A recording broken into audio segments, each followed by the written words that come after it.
company. First, you have some time to look at questions 1 to 5.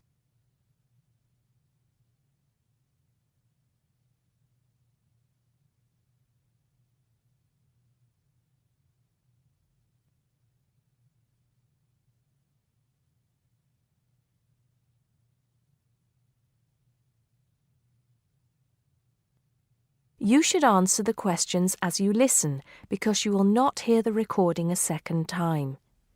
Listen carefully and answer questions 1 to 5. Hello, 5-star caterers. Can I help you? Oh, yes. I spoke to you an hour ago about the arrangements for our end-of-term party. Oh, that's right. It's Mr. Saunders, isn't it?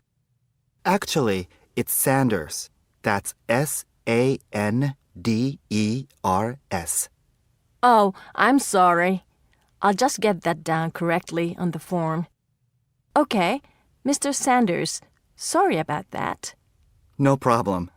Well, I've got the details you asked for, so I thought I should call you back quickly and book.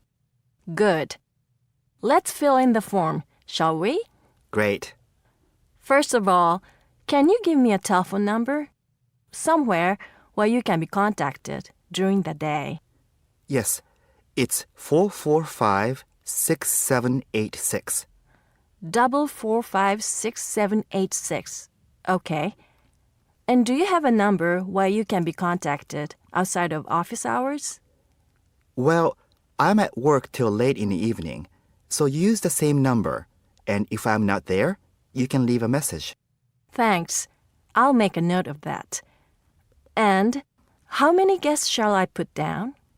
Okay, that's changed. So instead of the figure I gave you before of 85, it's now only 50. It's much lower, I'm afraid, because a lot of people can't make that date. That's not a problem. Can you remind me of the date we'd set? Yes, it's the 25th of June. Okay, that's fine. Before you hear the rest of the conversation, you have some time to look at questions 6 to 10.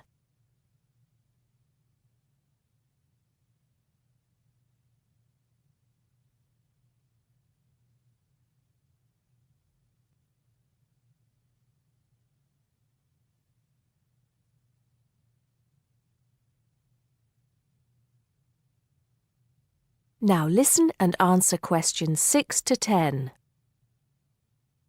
Now, did you have the chance to look at the tables on the website? Yes, I did. And I think the rectangular tables would be good. The long, thin ones. Yes, you could have 2 of those. The only problem is that they're for 24 people.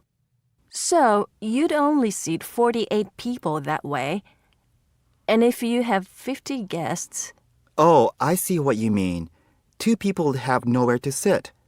What about the square ones? You'd have the same problem with numbers.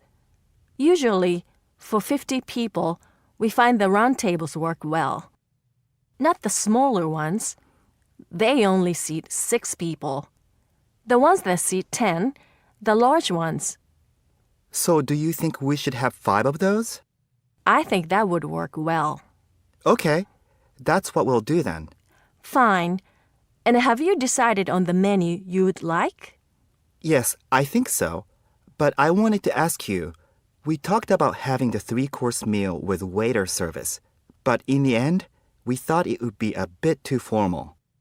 So that leaves the buffet or the 7-course banquet. How much is a banquet again? £100 a head. That's too much and too formal. The buffet is fine. Okay, so I think I've got everything. We'd need a deposit of 50% of the total. Right. What's the total? Just a minute. Yes, it's £30 a head times 50, so that's £1,500.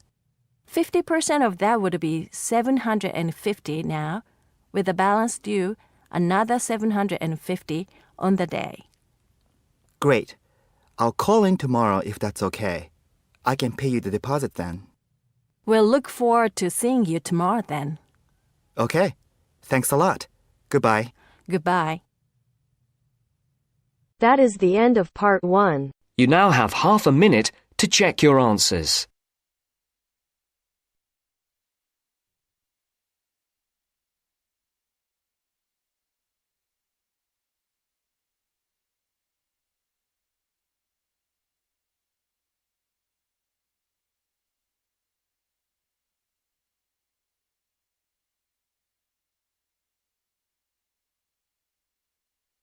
Now turns to part 2. Part 2. A man wants to place an order by telephone for some office stationery. Listen to the conversation between the woman and the man and answer the questions. First, you have some time to look at questions 11 to 16.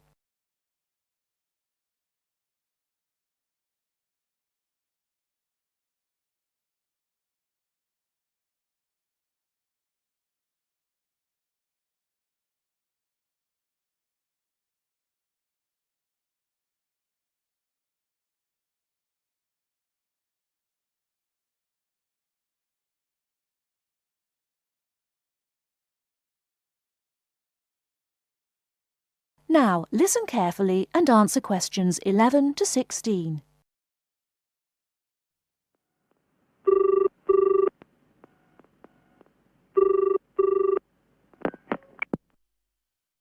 Thank you for calling Millennium Office Supplies. If you would like to place an order, please press 1. Your call has been placed in a queue. A customer service operator will be with you shortly.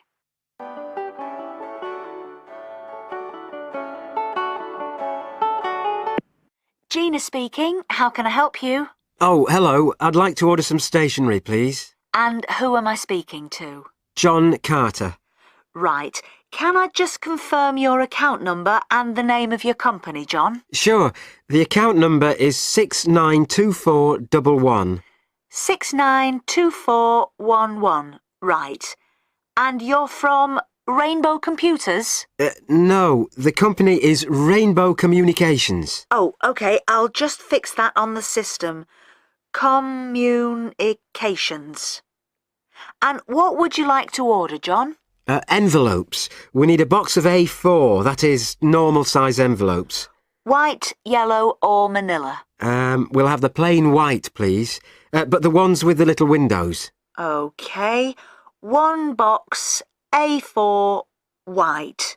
Just the one box, was it? On second thoughts, make that 2 boxes. We go through heaps of envelopes. As a matter of interest, are they made from recycled paper? No, you can't get white recycled paper. The recycled ones are grey, and they're more expensive, actually. Right, we'll stick to white then. Something else, John? Yes, we need some coloured photocopy paper. What colours do you have? We've got purple, light blue, blue, light green, whatever you want, pretty much. There are 500 sheets to the pack. Right, let's see. We're going to need a lot of blue paper for our new price lists. So can you give us 10 packs, please? Make sure it's the light blue, though. 10 packs of the light blue. The woman asks the man if he needs anything else. Before you hear the rest of the talk, you have some time to look at questions 17 to 20.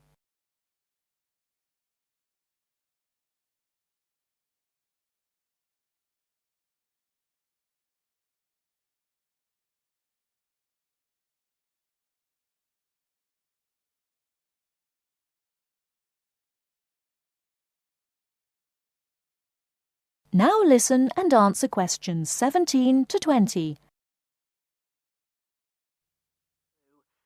Anything else that we can help you with? Let me think. What else do we need? I'm sure there was something else. Pens, paper clips, fax paper, computer supplies, office furniture? Oh yes, we need floppy disks. Do you have those nice coloured ones? Yes, but they're a bit more expensive than the black ones. Oh, that's all right. I'm not paying anyway. Right. Floppy disks. And what about diaries for next year? We've got them in stock already and it's a good idea to order early. No, I think we're all right for diaries. But something we do need is one of those big wall calendars. You know, one that shows the whole year at a glance. Do you stock those? We certainly do. OK, can you include a wall calendar then, with the other stuff? Just make sure it's got the whole year on the one side. Sure. And do you have a copy of our new catalogue? No, I don't, but could you send one? Yes, I'll pop one in with the order.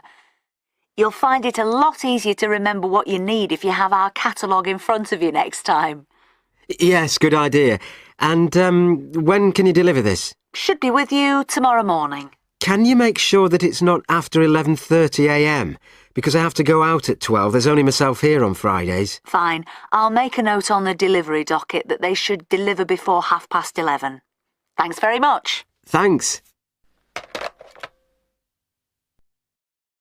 That is the end of part 2. You now have half a minute to check your answers.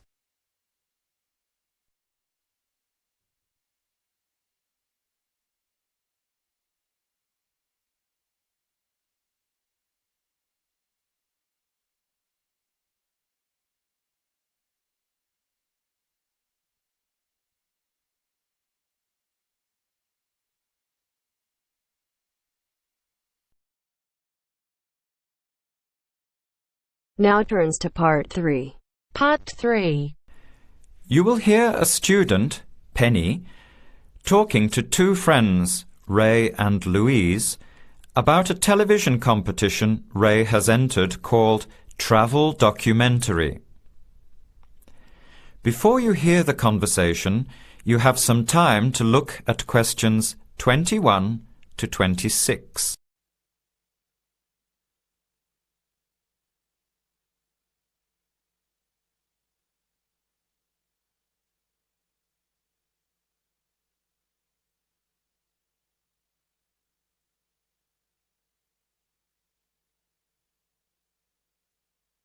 Now, listen carefully and answer questions 21 to 26. Hi, haven't seen you two in ages. What have you been up to? Hi, Penny. Ray is really excited. He's just been shortlisted for Travel Documentary. He could be off travelling around the world for 3 months. Travel documentary? What's that? You've never heard of it? Don't you watch TV? Well, actually, no, hardly ever. Especially since I've started working on my thesis. I don't have time to breathe, let alone watch TV. So what's this all about, Ray? Well, actually, it's a competition run by public TV. It involves my two great loves, travel and filmmaking. Is it that program where people are sent around the world making documentary videos? I have heard of it. Fantastic! So you've been chosen? Not yet. I'm one of 34 selected for an interview next week, so I've made it through the first cut. Yeah, there were over 200 applicants from around the country. Pretty amazing, hey? Well, I've been lucky so far. What's the next stage? 13 are chosen from the interview to do a 4-week training course in documentary filmmaking. Then, the 8 finalists get sent off with a video camera to travel around the world. Sounds incredible. What's the catch? The catch is that every 2 weeks you have to send in a 10-minute video from a different part of the world. It's broadcast on TV along with the work of 3 of the other competitors and judged by a panel of experts and the TV audience. So you're under a lot of pressure. Wow, I guess so. You mean you're on television every 2 weeks? Yep, that's right. But first I have to be selected. Do you have to have any filmmaking experience to apply? Some background in photography or video making helps, but you're not supposed to be an expert. In fact, you can't apply if you've already worked in filmmaking. We all get the same 4-week course, so we start with the same skills. Can you go anywhere in the world you want? Each competitor makes up his or her own travel plans and has to get them approved. Before the conversation continues, you have some time to look at questions 27 to 30.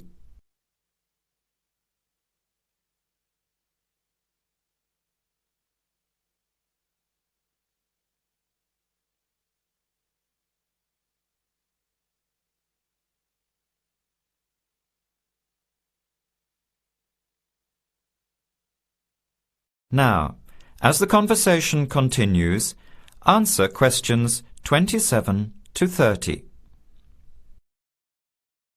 Have you talked with anyone else who has done it? As a matter of fact, just last week I met Sarah Price, a girl from here who did it last year. What did she have to say about it? She said it was the most amazing experience of her life, but it was really tough at times. I think you'd have to be really brave to take off like that alone with so much responsibility. It's not like going on a holiday, is it? No. 2 weeks in a country often where you can't speak the language to find a story, film it, organise all the editing. Then you're off to a completely different part of the world to start all over again. Pretty exhausting, but exciting too. What a way to see the world. What about Sarah Price? Did she have any bad experiences? She said the worst part was when she got some mysterious fever in Mongolia and thought she might have to be sent home. Fortunately, it got better, but she said it was scary to feel really ill when you're alone so far away. So what made you want to apply? When I saw the program on TV a while ago, I thought, this is for me. I've always wanted to travel, but needed to work for a year before I could even think about it. Then a new series started up. I thought, now's my chance. Don't you think you'll be lonely? I don't think I'll have time to be homesick. I'm more worried about having too much to do and not enough time to get things organised. So we might be watching you on television in the next few months. I hope so, if I'm lucky. When will you know for sure? They choose the final 8 in March. A month later, you're on your way. So do you have to pay anything? Nothing. It's all paid for. Course, camera, flights, accommodation and in-country travel. The budget is pretty tight though. No extras. I sure hope you get it. Then I'll be finding time to watch at least one program on television every week. That is the end of part 3. You now have half a minute to check your answers.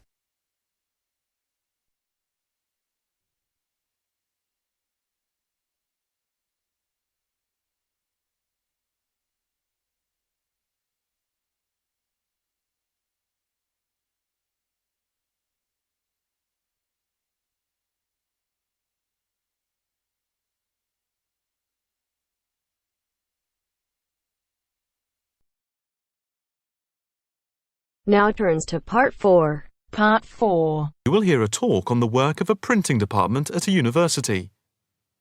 First, you have some time to look at questions 31 to 40.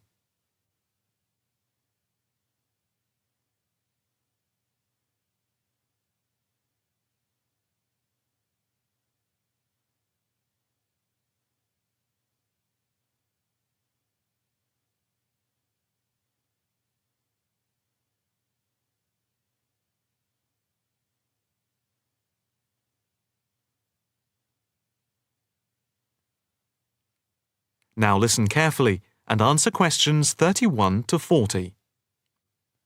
I am here to give you a brief outline of the work of this new department. The Department of the Printed Word has a very short history, having been created just 10 years ago.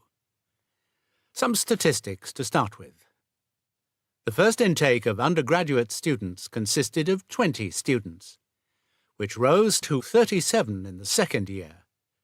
And we now have about 50 in the first year, doing a wide range of courses, full and part-time.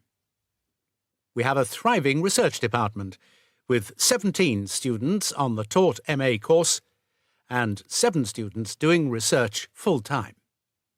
In all, we have 9 full-time lecturers and 16 part-time lecturers who work mainly, but not exclusively, in our evening department. Of the total student body, approximately 21% are from outside the country, a number which has been increasing steadily over recent years.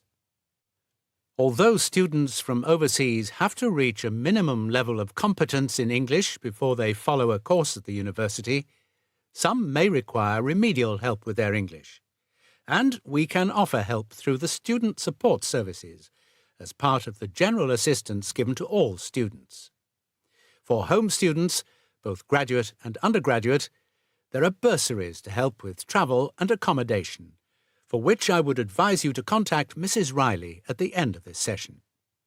Increasingly, we are forging external links with organisations in the publishing world, and we have been very fortunate in that we have received money to sponsor not just various students within the department, but also technicians and lecturers. Each year we hold a series of lectures which are given by external speakers in the world of printing and the media. The series of workshops that you see around you have been built thanks to a very generous donation which has allowed us to develop our facilities for bookbinding and restoration. Now, the main work of the department relates to teaching the mechanism of printing.